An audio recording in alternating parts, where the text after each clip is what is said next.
रासलीला का आरंभ। श्री सुखदेव जी कहते हैं, परीक्षित, शरद ऋतु थी,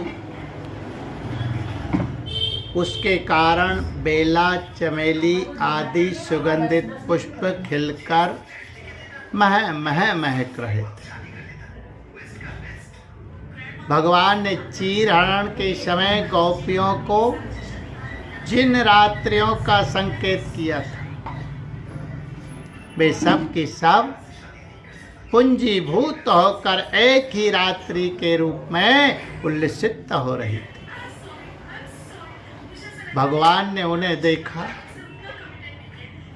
देखकर दिव्य बनाया। गोपियां तो चाहती ही थी, अब भगवान ने भी अपनी अचिंत महाशक्ति योग माया के सहारे उन्हें निमित्त बनाकर रसमयी रास क्रीड़ा करने का संकल्प किया। अमना होने पर भी उन्होंने अपने प्रेमियों की दशा पूर्ण करने के लिए मन स्वीकार किया। भगवान के संकल्प करते ही चंद्रदेव ने प्राची दिशा के मुखमंडल पर अपने शीतल किरण रूपी कर कमलों से लालिमा की रौली केसर मल दी। जैसे बहुत दिनों के बाद अपनी प्राण प्रिया पत्नी के पास आकर उसके प्रियतम पति ने उसे आनंदित करने के लिए ऐसा किया हो। इस प्रकार चंद्रदेव ने उदय होकर न केवल पूर्व दिशा का प्रत्युत संसार के समस्त चर अचर प्राणियों का संताप, जो दिन में शरतकालीन प्रखर सूर्य रश्मियों के कारण बढ़ गया था, दूर कर दिया। उस दिन चंद्रदेव का मंडल अखंड था। पूर्णिमा की रात्रि थी। वे नूतन केसर के समान लाल लाल हो रहे थे। कुछ संकोच मिश्रित विलासा से युक्त जान पड़ते थे। उनका मुखमंडल लक्ष्मी जी के समान मालूम हो रहा था। उनकी कोमल किरणों से सारा वन अनुराग के रंग में रंग गया था। वन के कोने कोने में उन्होंने अपनी चांदनी के द्वारा अमृत का समुद्र उड़ेल दिया।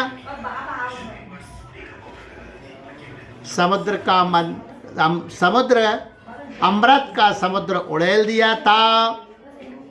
भगवान श्री कृष्ण ने अपने दिव्य उज्ज्वल रस के उद्दीपन की पूरी सामग्री उन्हें और उस वन को देखकर अपनी बांसुरी पर ब्रज सुंदरियों के मन को हरण करने वाली काम बीज कली की अस्पष्ट एवं मधुर तान छेड़ी। भगवान का वह बंसी वादन भगवान के प्रेम को, उनके मिलन की लालसा को अत्यंत उकसाने वाला, बढ़ाने वाला था। यूं तो श्याम सुंदर ने पहले से ही गोपियों के मन को अपने बस में कर रखा था। अब तो उनके मन की सारी वस्तुएं, भय, संकोच, धैर्य, मर्यादा आदि की वृत्तियां भी छीन ली। बंसी ध्वनि सुनते ही उनकी विचित्र गति हो गई।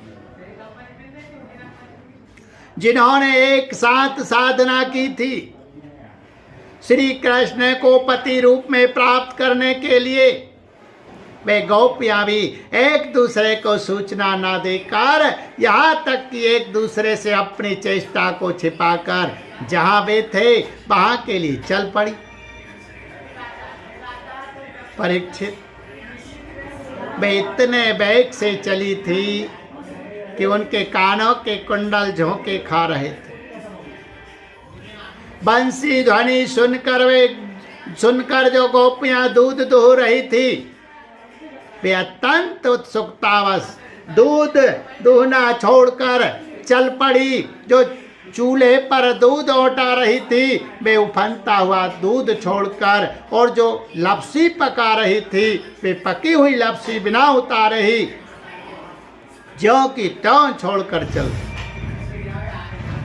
जो भोजन परस रही थी वे परसना छोड़कर, जो छोटे छोटे बच्चों को दूध पिला रही थी वे दूध पिलाना छोड़कर, जो पतियों की सेवा शुश्रूषा कर रही थी वे सेवा शुश्रूषा छोड़कर, और जो स्वयं भोजन कर रही थी वे भोजन करना छोड़कर अपने कृष्ण प्यारे के पास चल पड़ी।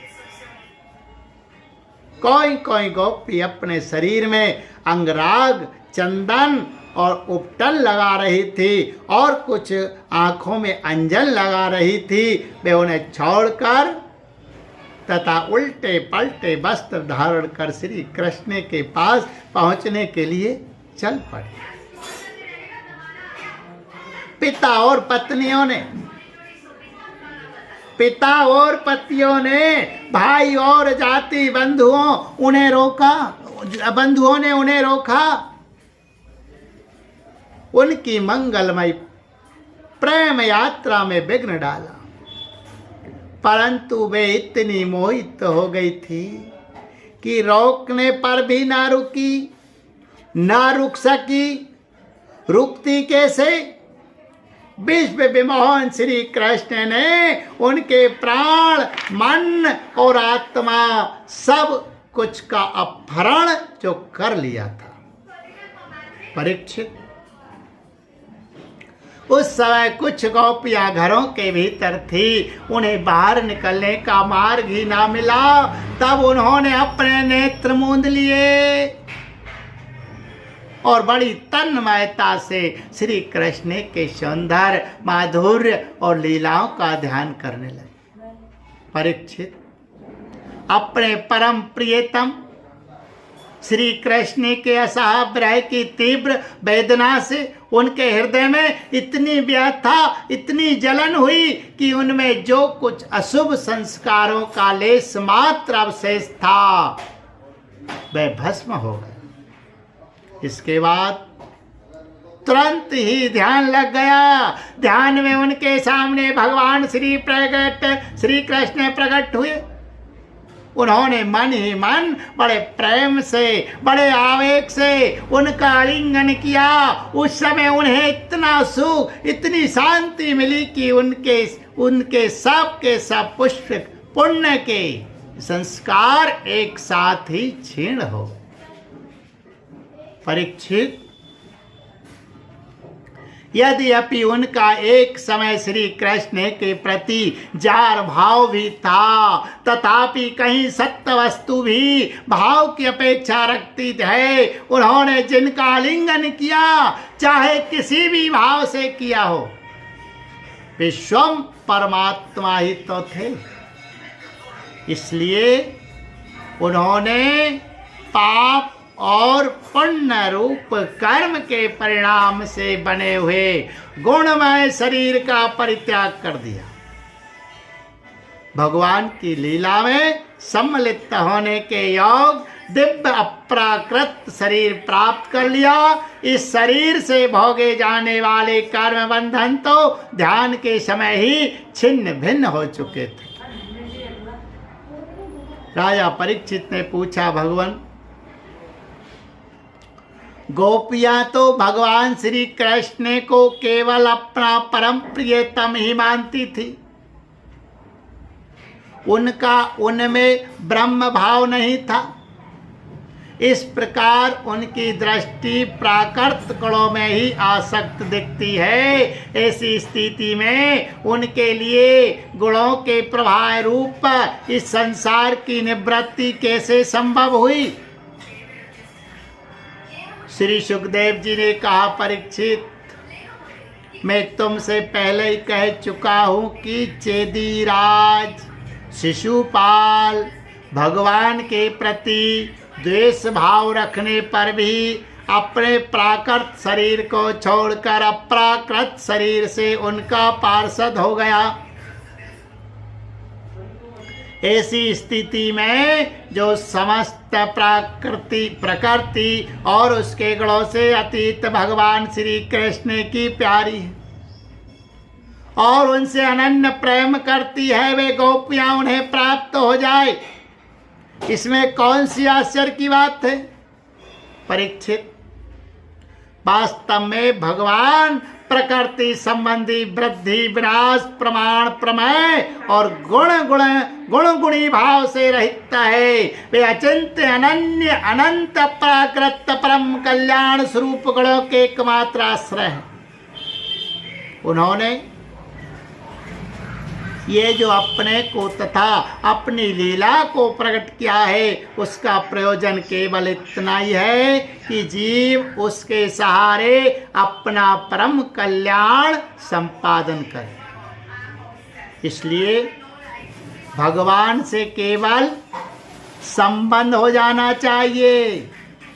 वह संबंध चाहे जैसा हो, काम का हो, क्रोध का हो या भय का हो, स्नेह नातेदारी या सौहार्द का हो, चाहे जिस भाव से भगवान में नित्य निरंतर अपनी वृत्तियां जोड़ दी जाए, वे भगवान से ही जुड़ती है। इसलिए वृत्तियां भगवानमय हो जाती है और उस जीव को भगवान की ही प्राप्ति होती है। परीक्षित, तुम्हारे जैसे परम भागवत भगवान का रहस्य जानने वाले भक्त को श्री कृष्ण के संबंध में ऐसा संदेह नहीं करना चाहिए। योगेश्वरों के भी ईश्वर अजन्मा भगवान के लिए भी यह कोई आश्चर्य की बात है। अरे उनके संकल्प मात्र से भौएं के इशारे से सारे जगत का परम कल्याण हो सकता है। जब भगवान श्री कृष्ण ने देखा कि ब्रज की अनुपम विभूतियां गोपियां मेरे बिल्कुल पास आ गई है, तब उन्होंने अपनी विनोद भरी वाक चातुरी से उन्हें मोहित करते हुए कहा, क्यों ना हो भूत भविष्य और वर्तमान काल के जितने वक्ता है, उनमें वे ही तो सर्वश्रेष्ठ है। भगवान श्री कृष्ण ने कहा, महाभाग्यवती गोपियों, तुम्हारा स्वागत है।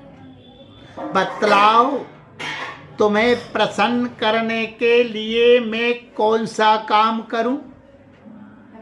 ब्रज में तो सब कुशल मंगल है ना?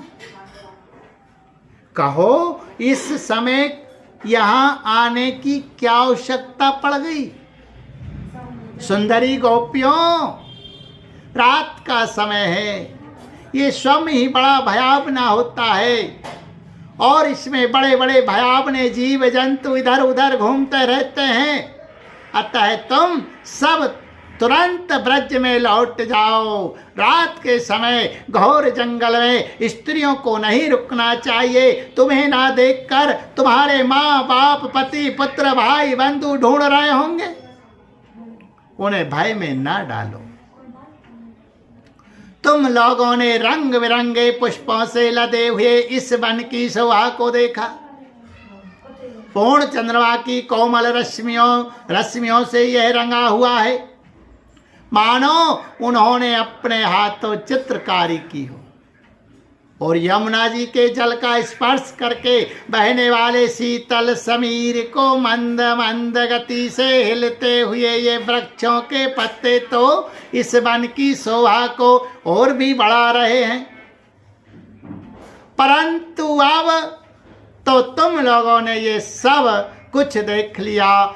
हे सतियों, अब देर मत करो, शीघ्र से शीघ्र ब्रज में लौट जाओ, अपने पतियों की सेवा शुश्रूषा करो। देखो, तुम्हारे घर के नन्हे नन्हे बच्चे और गौओं के बछड़े रो रंबा रहे हैं, उन्हें दूध पिलाओ, गौए दूहो अथवा यदि मेरे प्रेम से प्रवत्त होकर तुम लोग यहाँ आई हो तो इसमें कोई अनुचित बात नहीं हुई।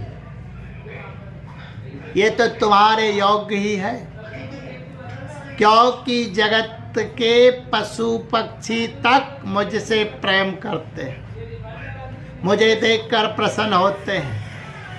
कल्याणी गोपियों, स्त्रियों का परम धर्म यही है कि वे पति और उसके भाई बंधुओं की निष्कपट भाव से सेवा करे और संतान का पालन पोषण करे। जिन स्त्रियों को उत्तम लोक प्राप्त करने की अभिलाषा हो, वे पातकी को छोड़कर और किसी भी प्रकार के पति का परित्याग न करें। भले ही वह बुरे स्वभाव वाला, भाग्यहीन, वृद्ध, मूर्ख, रोगी या निर्धन ही क्यों ना हो। कुलीन स्त्रियों के लिए जार पुरुष की सेवा सब तरह से निंदनीय है। इसमें इनका उनका परलोक बिगड़ता है, स्वर्ग नहीं मिलता, इस लोक में अपयश होता है। यह कुकर्म स्वयं तो अत्यंत तुच्छ क्षणिक है ही, उसमें प्रत्यक्ष वर्तमान में भी कष्ट ही कष्ट है। मोक्ष आदि की तो बात ही कौन करे। ये साक्षात परम भय नरक आदि का हेतु है। गोपियों, मेरी लीला और गुणों के श्रवण से, रूप के दर्शन से, उन सब के कीर्तन और ध्यान से मेरे पति जैसे अनन्य प्रेम की प्राप्ति होती है, वैसे प्रेम की प्राप्ति पास रहने से नहीं होती। इसलिए तुम लोग अभी अपने अपने घर लौट जाओ। श्री सुखदेव जी कहते हैं, परीक्षित, भगवान श्री कृष्ण का यह अप्रिय भाषण सुनकर गोपियां उदास खिन्न हो गई। उनकी आशा टूट गई। वे चिंता के अथाह एवं अपार समुद्र में डूबने उतराने लगी। उनके बिंबा फल पके हुए कुदरू के समान लाल लाल अधर शौक के कारण जलने वाली लंबी और गर्म सांस से सूख गए। उन्होंने अपने मुंह नीचे की ओर लटका लिए। वे पैर के नखों से धरती कुरेदने लगी। नेत्रों से दुख के आंसू बह बहकर काजल के साथ भक्ति स्थल पर पहुंचने और वहां लगी हुई केसर को धोने लगे। उनका हृदय दुख से इतना भर गया कि वे कुछ बोल ना सकी, चुपचाप खड़ी रह गई। गोपियों ने अपने प्यारे श्याम सुंदर के लिए सारी कामनाएं, सारे भोग छोड़ दिए थे। श्री कृष्ण में उनका अनंत अनुराग, अनन्य अनुराग, परम प्रेम था। जब उन्होंने अपने प्रियतम श्री कृष्ण की यह निष्ठुरता से भरी बात सुनी, जो बड़ी ही अप्रिय सी मालूम हो रही थी, तब उन्हें बड़ा दुख हुआ। आंखें रोते रोते लाल हो गई, आंसुओं के मारे रुंध गई। उन्होंने धीरज धारण करके अपनी आंखों के आंसू पोंछे और फिर प्रणय कोप के कारण वे गदगद वाणी से कहने लगी। गोपियों ने कहा, प्यारे श्री कृष्ण, तुम घट घट व्यापी हो, हमारे हृदय की बात जानते हो। तुम्हें इस प्रकार निष्ठुरता भरे वचन नहीं कहने चाहिए। हम सब को छोड़कर केवल तुम्हारे चरणों में ही प्रेम करती है। इसमें संदेह नहीं कि तुम स्वतंत्र और हठीले हो, तुम पर हमारा कोई बस नहीं है। फिर भी तुम अपनी ओर से जैसे आदि पुरुष भगवान नारायण कृपा करके अपने मुमुक्षु भक्तों से प्रेम करते, वैसे ही हमें स्वीकार कर लो। हमारा त्याग मत करो। प्यारे श्याम सुंदर, तुम सब धर्मों का रहस्य जानते हो। तुम्हारा यह कहना कि अपने पति, पुत्र और भाई बंधुओं की सेवा करना ही स्त्रियों का स्वधर्म है, अक्षरशः ठीक है, परंतु इस उपदेश के अनुसार हमें तुम्हारी ही सेवा करनी चाहिए, क्योंकि तुम ही सब उपदेशों के पद चरम लक्ष्य हो, साक्षात भगवान हो। तुम ही समस्त शरीरधारियों के सुहृदय हो, आत्मा हो और परम प्रियतम हो। आत्मज्ञान से निपुण महापुरुष तुमसे प्रेम करते हैं, क्योंकि तुम नित्य प्रिय एवं अप्रिय आत्मा हो। अनित्य एवं दुखद पति पुत्रादि से क्या प्रयोजन है परमेश्वर? इसलिए हम पर प्रसन्न हो, कृपा करो। कमल नयन चिरकाल से तुम्हारे प्रति पाली पोसी आशा अभिलाषा की लहलहाती लता का छेदन मत करो। मनमोहन, अब तक हमारा चित्त घर के काम धंधों में लगता था, इसी से हमारे हाथ भी उनमें रमे हुए थे, परंतु तुमने हमारे देखते देखते हमारा वह चित्त लूट लिया। इसमें तुम्हें कोई कठिनाई भी नहीं उठानी पड़ी। तुम तो सुख स्वरूप हो ना, परंतु अब तो हमारी गति मति निराली हो गई है। हमारे ये पैर तुम्हारे चरण कमलों को छोड़कर एक पग भी हटने के लिए तैयार नहीं है। हट रहे हैं? तैयार नहीं है, नहीं हट रहे हैं। फिर हम ब्रज में कैसे जाएं? और यदि वहां जाएं भी तो करें क्या? प्राण वल्लभ हमारे प्यारे सखा, तुम्हारी मंद मंद मधुर मुस्कान, प्रेम भरी चितवन और मनोहर संगीत ने हमारे हृदय में तुम्हारे प्रेम और मिलन की आग धधका दी है। उसे तुम अपने अधरों की रस धारा से बुझा दो, नहीं तो प्रियतम हम सच कहती है, तुम्हारी विरह व्यथा की आग से हम अपने अपने शरीर जला देंगे और ध्यान के द्वारा तुम्हारे चरण कमलों को प्राप्त करेंगी। प्यारे कमल नयन, तुम वनवासियों के प्यारे हो और भी तुमसे बहुत प्रेम करते हैं। इससे प्रायः तुम उन्हीं के पास रहते हो। यहाँ तक कि तुम्हारे जिन चरण कमलों की सेवा का अवसर स्वयं लक्ष्मी जी को भी कभी कभी भी मिलता है, उन्हीं चरणों का स्पर्श हमें प्राप्त हुआ।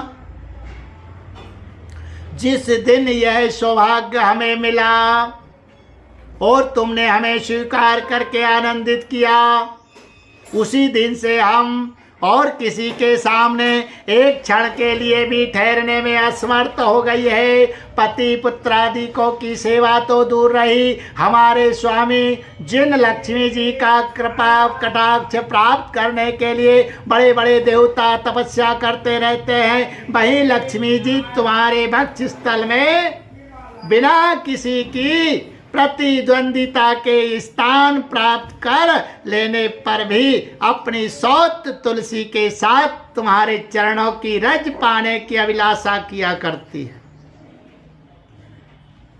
अब तक के सभी भक्तों ने उस चरण रज का सेवन किया है, उन्हीं के समान हम भी तुम्हारी उसी चरण रज की शरण में आई है। भगवान, अब तक जिसने भी तुम्हारे चरणों की शरण ली, उसके सारे कष्ट तुमने मिटा दिए।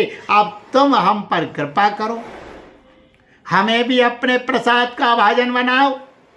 हम तुम्हारी सेवा करने की आशा अभिलाषा से घर गांव कुटुंब सब कुछ छोड़कर तुम्हारे युगल चरणों की शरण में आई है। प्रियतम, वहाँ तो तुम्हारी आराधना के लिए अवकाश ही नहीं है।